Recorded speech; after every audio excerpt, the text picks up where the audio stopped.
We want to always uphold a standard, even if the audience or the customer or the clients don't yet know all the ins and outs of it, because isn't usually their thing. They're coming to get good hair. They might have seen a couple of photos. Now it's our responsibility to say this is the level of quality that would warrant the work and the price and things that I have, because down the line it will matter when their hair is evolving differently and they run into someone who has a certain quality. I want to speak on something really quick before I lose it, but thank you.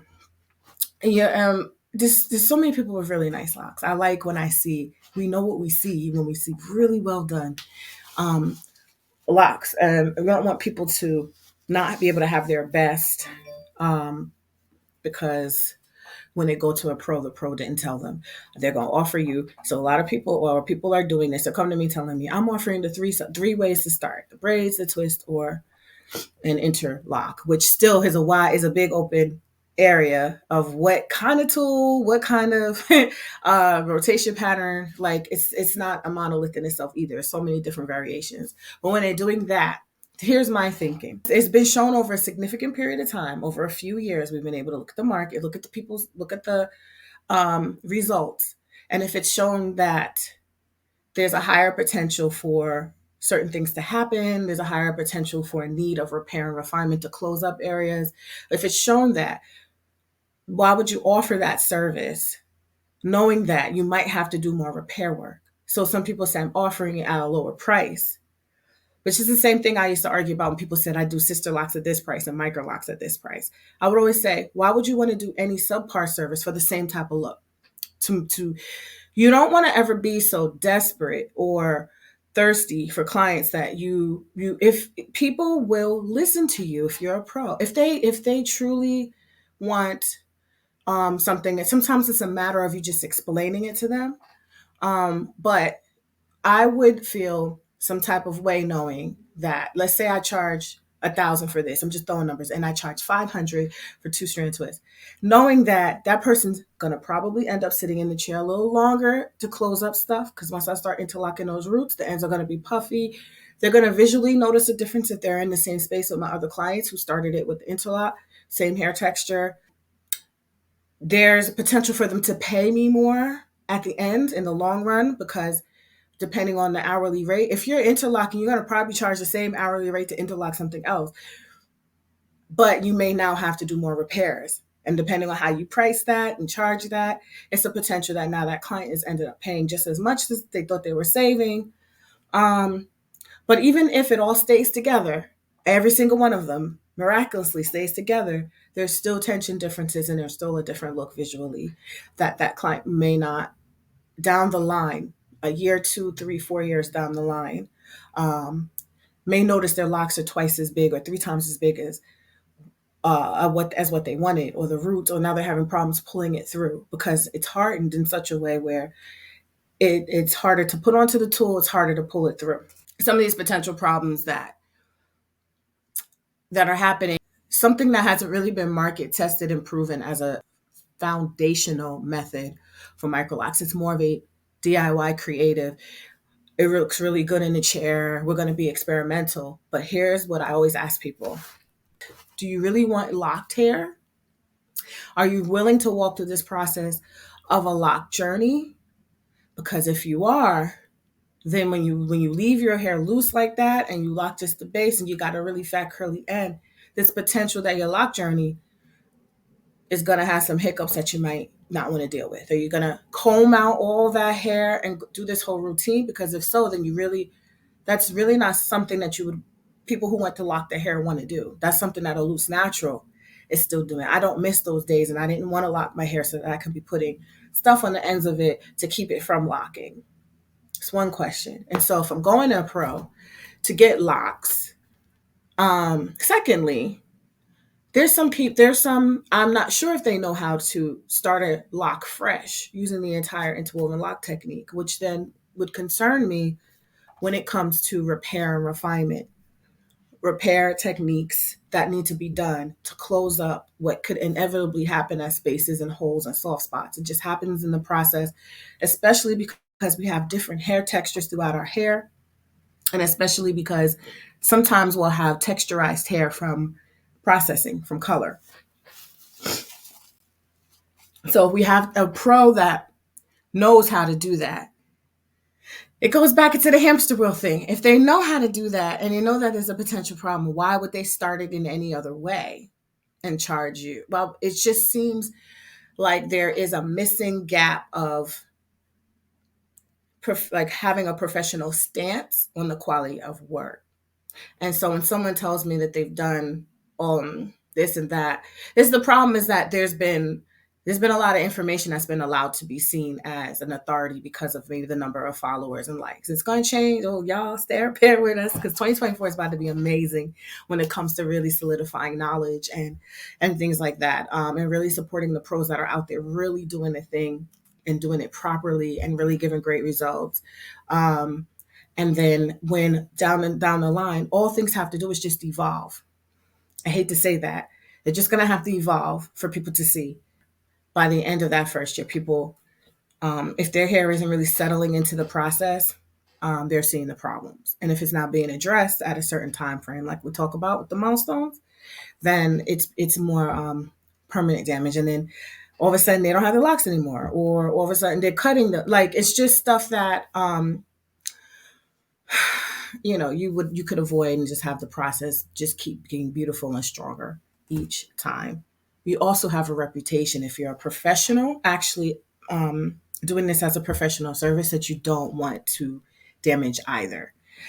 I always like for us to move beyond, make sure we have great results now, but the results, and especially when it comes to something progressive like hair locking, you want to set the foundation up so that it's going to progressively evolve. That's the whole concept of locking. And so we want to make sure that it doesn't just look good in the chair for the moment, but that it looks good down the line. A great foundation and a skill pro combination is like a miracle combination. It will make sure that you can really pretty much get through almost anything and have someone who knows how to address those issues in your hair. So if right from the start there's things that are faulty, it only sets it up down the line that there could be more potential problems. I don't speak to be popular. I speak to help people like myself and other people who've been kind enough to share their appreciation for my information, and people who are in our program who've expressed appreciation for knowing these skills. I speak to that audience. So I do know that sometimes there's mixed reaction about, whoa, this is that, and that is this. I'm also speaking from someone who had coined and was really branding and creating Microlocs as an option.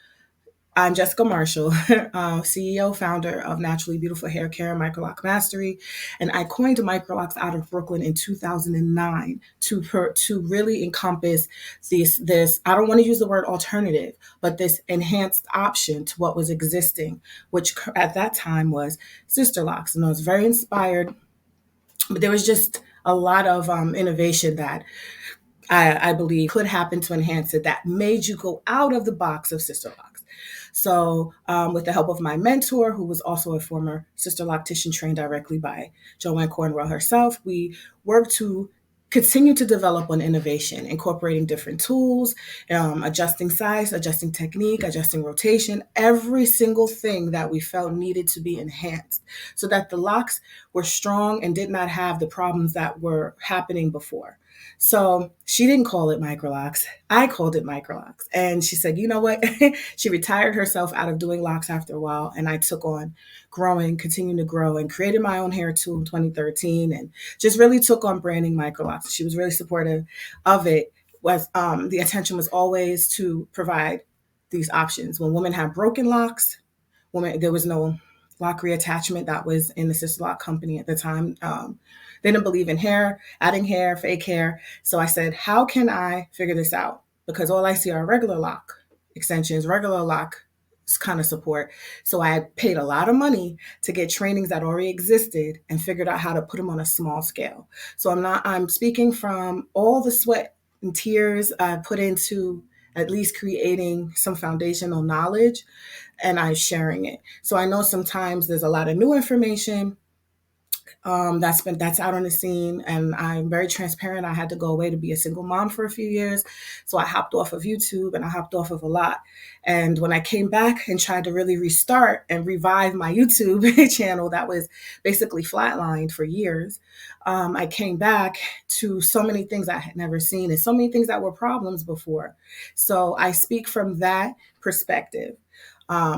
So very much in the beginning, hands-on of creating this, and very much a part of refining and repairing all small locks. Now, if that's some information that you like, you appreciate, stay here. If that's not something, you can hop off and it's okay. The second thing I wanted to say also, that I'm a licensed social worker. So I do incorporate, and I was a former faculty at Columbia University, School of Social Work in New York City. I incorporate a lot of knowledge about education and curriculum to build my Microloc mastery training and certification program. And I also take a lot of what I know as a professional therapist. I'm acting as a therapist now, currently have therapy clients, and I infuse that into having higher standards of professionalism, client experiences, etc. That's a mouthful, but I think it's important for me to add some context so that if there's anyone that didn't understand or who I was or a little bit about my background, maybe to help put things into context on why I speak about the things I speak about. You always show up. I appreciate you. I appreciate you, Natasha, and I appreciate everyone who's watching now and everyone who's liked the video so far to kick into the algorithm so that this information can go out, because there are people that are looking for this. And if you are in the category of professional who really values high quality work and really stands for, you have a experience that makes this information click for you, it is good to push this information out so that people can start being really discerning and valuing your skills even more. This is one thing to say, I don't do what everyone else is asking for. It's people to be like, oh, well, she doesn't do. Instead, it's seen as, oh, that person, that professional doesn't do what everyone is asking for. And I like that because they know something about the locking process that they are telling me about for my results. They're maybe preventing me from having certain experiences that I would not want.